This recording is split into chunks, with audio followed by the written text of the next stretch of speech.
اعوذ باللہ من الشیطان الرجیم، بسم اللہ الرحمن الرحیم۔ ادارہ پیغام محبت انٹرنیشنل کی جانب سے شائع کردہ کتاب نصاب حیات، موضوع نمبر 33، نماز باجماعت ضروری کیوں؟ حدیث مبارکہ حضرت عبداللہ بن عمر سے روایت ہے، رسول اللہ صلی اللہ تعالی علیہ وسلم فرماتے ہیں، باجماعت نماز تنہا پڑھنے سے 27 درجہ بڑھ کر ہے۔ حدیث مبارکہ رسول اللہ صلی اللہ تعالی علیہ وسلم فرماتے ہیں، جس نے کامل وضو کیا پھر نماز فرض کے لیے چلا اور امام کے ساتھ پڑھی، اس کے گناہ بخش دیے جائیں گے۔ حدیث مبارکہ حضور نبی اکرم علیہ الصلوۃ والسلام فرماتے ہیں، اگر یہ نمازی جماعت سے پیچھے رہ جانے والا جانتا ہو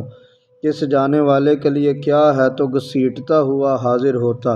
حدیث مبارکہ حضرت انس رضی اللہ تعالیٰ عنہ سے روایت ہے کہ حضور علیہ الصلوۃ والسلام فرماتے ہیں،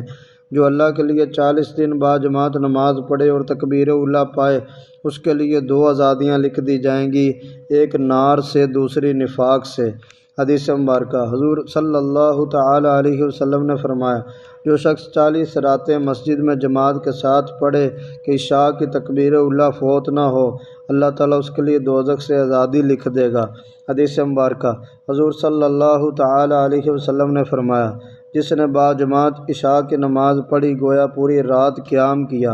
حدیث مبارکہ حضرت سیدنا ابو ہریرہ رضی اللہ تعالیٰ عنہ سے روایت ہے، حضور صلی اللہ تعالی علیہ وسلم نے فرمایا، مرد کا جماعت کے ساتھ نماز ادا کرنا اس کے اپنے گھر اور بازار میں نماز ادا کرنے سے 25 درجے افضل ہے، اور اس کی وجہ یہ ہے کہ جب وہ اچھے طریقے سے وضو کرتا ہے پھر مسجد کی طرف نکلتا ہے اور اس کی نیت صرف نماز کی ہوتی ہے تو اس کے ہر قدم پر اللہ تعالیٰ اس کا ایک درجہ بلند فرماتا ہے،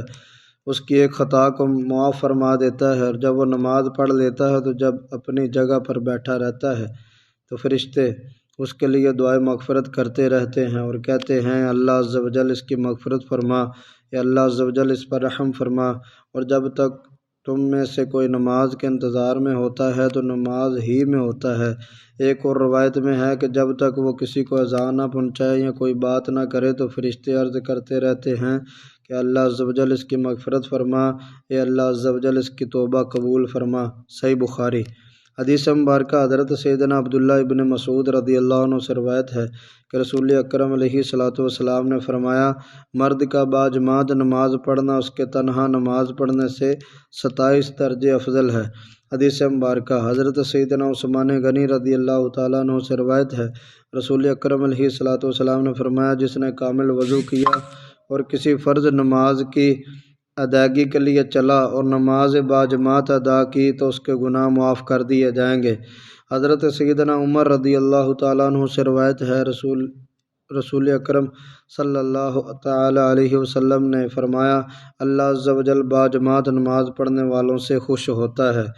نبی پاک علیہ الصلوۃ والسلام نے فرمایا کہ 2 شخصوں کا اس طرح نماز پڑھنا کہ ان میں سے ایک امام بنے، اللہ عز و جل کے نزدیک 4 افراد کے علیحدہ علیحدہ نماز پڑھنے سے زیادہ پسندیدہ ہے، اور 4 کا باجماعت نماز پڑھنا 8 افراد کے الگ الگ نماز پڑھنے سے افضل ہے، اور 8 افراد کا باجماعت نماز پڑھنا 100 افراد کے تنہا نماز پڑھنے سے افضل ہے۔ ان احادیث میں باجماعت نماز پڑھنے کی فضیلت کو بیان کیا گیا ہے کہ باجماعت نماز پڑھنا تنہا نماز پڑھنے سے 27 درجے افضل ہے۔ اس کے باوجود باجماعت نماز چھوڑ کر بغیر جماعت کے نماز پڑھنا بہت بڑی کوتاہی ہے۔ اپنا یہ معمول بنائیں کہ ہمیشہ باجماعت نماز پڑھنے کا اہتمام کریں۔ انسان کی یہ فطرت ہے، انسان تھوڑا چھوڑ حضرت کر سیدنا زیادہ عبداللہ بن عباس رضی اللہ تعالیٰ عنہما کی جب بنائی جاتی رہی تو آپ سے عرض کی گئی، اسی طرح ہم علاج کر دیں گے نماز پڑھیں کہ گے آپ تو اس کے لیے ثواب اور باجماعت نماز کا ثواب اہتمام کریں گے تو 27 درجے ثواب زیادہ ملتا ہے۔ اس لیے ہمیشہ کوشش کریں کہ باجماعت نماز پڑھیں اور دوسروں کو بھی اس کی ترغیب دلائیں۔